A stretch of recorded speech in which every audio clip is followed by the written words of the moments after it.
నమస్తే, welcome to our channel.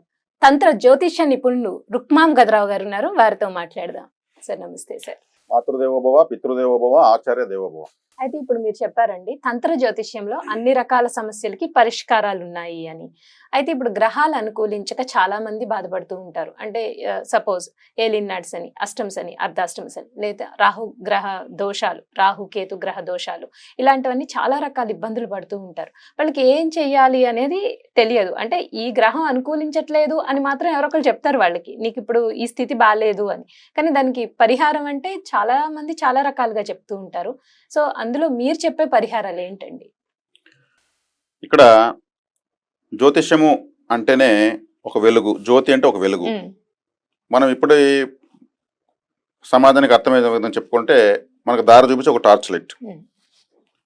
తంత్ర జ్యోతిష్యం అంటే తంత్రం అంటే ఒక ప్రత్యేకమైన క్రియ, ఒక చర్య ద్వారా మనం మామూలుగా చేస్తున్నటువంటి పనులు పరిహారాలు చేస్తుంటప్పుడు రాని ఫలితాలు తంత్ర మార్గం ద్వారా చేయడం ద్వారా ఇంకొంత వేగంగా మనకు వస్తాయన్నమాట. ఇప్పుడు గ్రహాలు మీరు ఎవరు మాట్లాడినా శనిగ్రహం వైపే ముందు వెళ్తున్నారు కష్టాలంటే. ఏలినాటి శని, అష్టమ శని, అర్ధాష్టమ శని అంటున్నారు.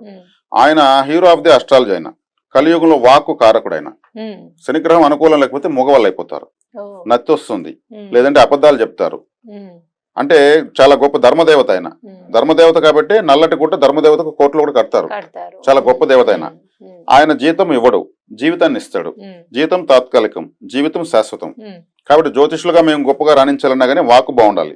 బెస్ట్ స్పీకర్ ఫస్ట్ విన్నర్ అన్నారు. బాగా మాట్లాడగలిగిన వాడే మొదటి విజేత. మరి మాట్లాడినప్పుడు నత్తివాడు లాయర్ అయితే ప్రయోజనం ఏముంది? నాలెడ్జ్ ఎంత ఉంటే ఏం ప్రయోజనం? కాబట్టి శనిగ్రహాన్ని అందరూ కూడా అలా నెగటివ్ గా ఆలోచించుకుంటున్నారు. వాస్తవంగా ఆయన భయపడతారు, ఎవరైనా కూడా ద్వేషిస్తారు, ఏం శని పట్టినట్టు పట్టినావనేసి. ఆయన ధర్మదేవత, కర్మదేవత. ఆయన ఆయుధం చీపురు. ఆయన జీవితాలను ఊడుస్తాడు, మన కర్మలను ఊడ్చేస్తాడు, మనం శుభ్రం చేస్తాడు. ఆ శుభ్రం చేసి తర్వాత బతుక్కోమంటాడు. ఆ శుభ్రం చేసే క్రమంలో డబ్బులు ఇవ్వడు ఆయన. ప్రతి ఒక్కదాన్ని వీపులో తట్టి నేర్పిస్తాడు, నోటి మీద కొట్టడు. ఏలినాటి శని వస్తుంది అంటున్నారు, అదొక అదృష్టం. ఏలినాటి శని వచ్చిందంటే అప్పులు చేస్తారు, అప్పులు తీరుస్తారు, పెండ్లు చేస్తారు, ఇండ్లు కడతారు. అవమానాలు అంటే ఎట్లా ఉంటాయి? అగచాట్లలో ఉంటాయి. అజ్ఞాతవాసం ఎలా ఉంటుంది, అరణ్యవాసం ఎలా ఉంటుంది, అసలు వాళ్ళ విలువ వాళ్ళకి తెలియజేస్తాడు. ధనం మూలం ఇదం జగత్. డబ్బు ఉంటేనే విలువ, అది ఏలినాటి శనిలో తెలుస్తుంది. నేను చిన్నప్పటి నుంచి చూసేవాడిని, ఎంతో మంది విలేజెస్ లో ఒక వ్యక్తి చనిపోతే ఆ భార్య ఏడుస్తూ ఉంటుంది. ఉన్నట్టుండి నువ్వు చేస్తే నేనంటే బతికేది, నువ్వు చస్తే నాకు బాధ లేదు, నువ్వు నాకేదైనా ఏర్పాటు చేసి వచ్చుంటే ఈ బాధ నాకు లేదని అర్థం. స్ట్రైట్ గా చెప్పేస్తాం కదా ఆమె. ఉన్నట్టు నువ్వు చేస్తే నేనెట్లా బతికేది? నరజాతి సమస్తం పరపీడన పరాయణం. ప్రతి ఒక్కరు ఇంకొకరిని దోచుకోవడానికే ఉన్నారు, అందులో నటిస్తున్నారు నిజాయితీగా. కాబట్టి మనం దోచుకునే దాంట్లో నిజాయితీ ఉండాలి. నిజాయితీగా ఎంతైనా దోచుకోవచ్చు, అవతల వాళ్ళకి నష్టం కలగకుండా మనం దోచుకోవచ్చు. పూర్తిగా వాళ్ళు నాశనం చేసేసి దోచుకోవడం వల్ల ఏమవుతుంది? కర్మ పెరిగిపోతుంది. ఈ కర్మను ఎవరు ఊడుస్తారు? వింబారో ఇంకేదో బారేసి పాత్రలు కడతాం, తలతల మెరుస్తాయి. మన కర్మను ఏ బారేసి కడగాలి? దానికి ఉన్నటువంటి ధర్మదేవతే శనిగ్రహం. కాబట్టి ఏలినాటి శని అనగానే మేము ఎవరికి భయపించం. మీరు చక్కగా ఇంక 7.5 సంవత్సరాల పాటు జీవితంలో ఈ జన్మ ఎత్తిన దానికి ఒక సార్థకత అనేది తెలుసుకోబోతారని చెప్తాం. ఆయన కష్టాలంటే భయపడతారు. ఆయన ఒక ఆర్మీ ఆఫీసర్, ఎక్కడ కాంప్రమైజ్ అవ్వడు. శనిగ్రహం మన ఫైల్స్ అన్ని దుమ్ము దులిపి ఎత్తుతాడు. గత జన్మలో చేసిన కర్మలో మనం ఈ జన్మలో అనుభవిస్తున్నాం. రుణానుబంధ రూపేణ పశుపత్ని సుతాలయ. రుణ అనుబంధ రూపేణ అంటే మనం యొక్క అప్పులతో ఉన్నటువంటి విషయంతోనే మనం ఇక్కడ జన్మ తీసుకున్నాం. పశుపత్ని అంటే ఎవరు? పశు అంటే సంపద, పత్ని అంటే భార్య లేదా భర్త, సుత ఆలయ అంటే పిల్లలు, బంధువులు, వీళ్ళంతా. రుణంతో స్టార్ట్ అయింది ఈ శ్లోకం. ఆ రుణం ఎంత ఉందో చూస్తాడు ఆయన, దాన్ని అనుభవింపజేస్తాడు. ఇంకెవరు వస్తారు? జీతాలు ఇచ్చే గ్రహాలు 6 నెలలు సంవత్సరం ఉండి ఏమర్చేసి వెళ్తాయి. ఎంత వీళ్ళు పెండింగ్ ఉంది, దాన్ని తీర్చడానికి వీళ్ళు ఏం అనుభవించాలి అని మన చేత అనుభవింపజేసి ఒక కడిగిన ముత్యంలాగా మన చేతిలో మన జీవితాన్ని పెట్టేసిపోతాడు. కాబట్టి ఇక్కడ మనము ఈ జన్మలో చేసిన తప్పులు వీళ్ళు ఎక్కేసుకుంటూ ఉంటాం. నేను ఏ తప్పు చేయలేదంటాం. గత జన్మలో చేసినవి ఉంటాయి కదా, పెండింగ్ ఫైల్స్ అంటారు వాటిని టేబుల్ పైకి తీసుకున్నటువంటి గ్రహమే శనిగ్రహం. కాబట్టి శనేశ్వరుడికి మనం భయపడాల్సిన అవసరం, ఆయన ఆరాధించాలి. కాబట్టి ఎలా ఆరాధించాలి? ఆయన సేవకు మాత్రమే లొంగుతాడు. తైలాభిషేకాలకు శని సింగనాపూర్కి వెళ్తే నవ్వుకుంటాడు. సేవ అనేది ఎలా సేవ చేయాలి? ఆయన ఆయుధం చీపురు అన్నాను కదా, చీపురు కట్టలో శివాలయానికి దాని కానుక ఇస్తే ఆలయం శుభ్రత జరుగుతూ ఉంటుంది కదా, ఆటోమేటిక్ మన జాతకంలో తడబాట్లని శుభ్రం అవుతాయి. గ్రహం శాంతిస్తుంది. చీపురు శివాలయానికి ఎందుకు ఇవ్వాలి? భార్య పిల్లలతో ఏకైక దేవుడు శివుడే. ఫ్యామిలీ ఉండేది ఆయనకే. ఇంకెవరు కానీ భార్య పిల్లలతో చక్కగా ఇలా ఒళ్ళో కూర్చోబెట్టుకుని ఎవరు లేరు. మరి శివాలయానికి ఎప్పుడు ఇవ్వాలి? సోమవారం ఇవ్వాలి. చీపురు ఎప్పుడు కొనాలి? ఆదివారం కొనాలి. ఆదివారం చీపురు కొంటే అదృష్టం. అది సోమవారం కానుకగా ఇవ్వాలి. దానంగా ఇస్తున్నాను, గుడికి దానంగా ఇచ్చే, మనం దానం ఇస్తే తీసుకున్న పరిస్థితి దేవతలు ఉన్నారా? మనం మాట్లాడే మాటలు కూడా తెలుసుకోవాలి. కానుకగా సమర్పణ దేవుడికి సమర్పించుకోవాలి. ఇప్పుడు శివలింగానికి అభిషేకం చేస్తారు, మనం ఆలయానికి అభిషేకం చేస్తున్నాము. మనం ఇచ్చిన చూపులతో ఆలయం శుభ్రం అవుతా ఉంది. ఫ్లోర్ క్లీనర్స్, టాయిలెట్ క్లీనర్స్ ఇవ్వచ్చు శివాలయానికి, కడుగుతారు. అలా నెలకు ఆలయానికి ఇస్తే ఎంత ఖర్చు అయిపోతుంది? ఓ సంవత్సరం కంటే 10 ఆలయాలు శుభ్రం అవుతుంటాయి మన కారణంగా. మన జాతకంలో ఎందుకు దైవబలం ఎంటర్ కాదు? గ్రహబలం ఎందుకు ఎంటర్ కాదు? మరి శనేశ్వరుడు యొక్క ఆయుధమే కదా మనము ఇస్తున్నాము. అదే వీధులు ఉడ్చే వాళ్ళంతా కూడా శనిగ్రహ స్వభావాలే. చీపురు ఎత్తుకున్నారంటే వాళ్ళు శనిగ్రహ స్వరూపులే. చెప్పులు కుడుతున్నాడంటే శనిగ్రహ స్వరూపమే.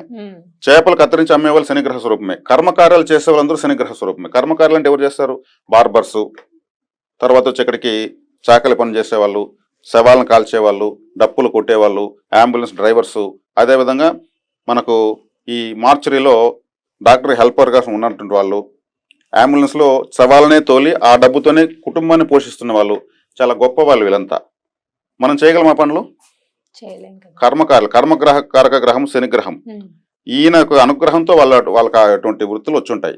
వాళ్ళకు మనం సేవ చేయడం ద్వారా మనకు శనిగ్రహం వెంటనే అనుగ్రహిస్తుంది. దీనికి ఆలయం అవసరం లేదు. మన చుట్టూనే మనకు తత్సంబంధన జీవులు ఉన్నారు.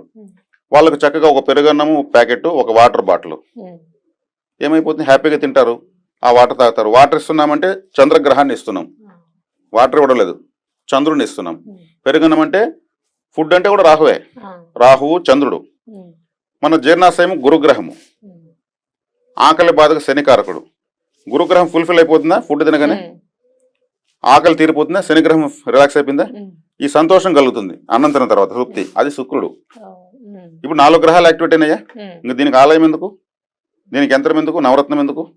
అలా అన్నదానం ఎక్కువ చేయడం వల్ల గ్రహాలు అనుకూలిస్తూనే ఉంటాయి.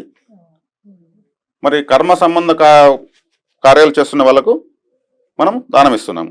మరి శనిగ్రహాన్ని అనుకూలింపు చేసుకోవడం ఎంత సులభం? దీనికోసం క్షేత్రాలు అవసరం ఉందే. 5 క్యారెట్లు రాయి పెట్టుకోండి, 8 క్యారెట్లు పెట్టుకోండి, 1 క్యారెట్ ఇంత అంటారు. కొనుక్కోలేని వాళ్ళు ఏం చేయాలి? ఇదే తంత్రం. మేము ఇలా డిజైన్ చేస్తాం పరిహారాన్ని. ఇలా చక్కగా ఇస్తా ఉండే కొద్దికి శనిగ్రహం బాధ పెడుతుంది అప్పుడు కూడా, కానీ ఫలితం ఇస్తుంది. బాధపడి ఫలితం రాకపోతే ఇంత కష్టపడి ఫలితం లేదనుకుంటాం. కష్టం పెడతాడు, ఫలితం ఇస్తాడు. అబ్బా నేను కష్టపడ్డాను, తృప్తిగా ఉంటుంది. కాబట్టి శని లేకపోతే పని అంటే ఏదైనా చేస్తున్నామంటే శని కర్మకార గ్రహం. కాబట్టి కర్మ అంటేనే శని. ప్రపంచం శని గ్రహం లేకపోతే లేదు. ఆయన మనం అర్థం చేసుకోకుండా మనం నెగటివ్ గా అంటున్నాం. దేవతను నెగటివ్ గా మాట్లాడకూడదు. కాబట్టి ఆయుష్కారకుడు కూడా ఆయనే. మన ఆయుష్ ఎంత ఉందో నిర్ధారించేది ఆయనే. ఆయన ఎంత గొప్ప దేవత. మరి కుక్కలకు, వీధి కుక్క, స్ట్రీట్ డాగ్స్ కి ఫుడ్ ఇవ్వడం వల్ల కూడా శనిగ్రహం అనుకూలిస్తుంది. ఎందుకలా? కుక్క కాలభైరుడు వాహనం, కాలభైరుడు శిష్యుడే శనేశ్వరుడు. వాహన సేవ చేస్తున్నాం. కాలభైరుడు అంటే ఎవరు? ఆయన ఒక వాల్ క్లాక్, కాలభైరవుడు. మన టైంని ముందుకు నడపగలడు, వెనక్కి నడపగలడు, ఆపేయగలడు. మరి ఆయన వాహనాన్ని సేవ చేస్తే ఆయన కూడా అనుగ్రహిస్తాడు కదా. ఎవరు కారు పైన రాయేశ్వరుని ఒప్పుకుంటారా? మరి తుడిస్తే ఏముంది? అభినందిస్తారు కదా. సేమ్ అలాగే కుక్కలకు, వీధి కుక్కలకు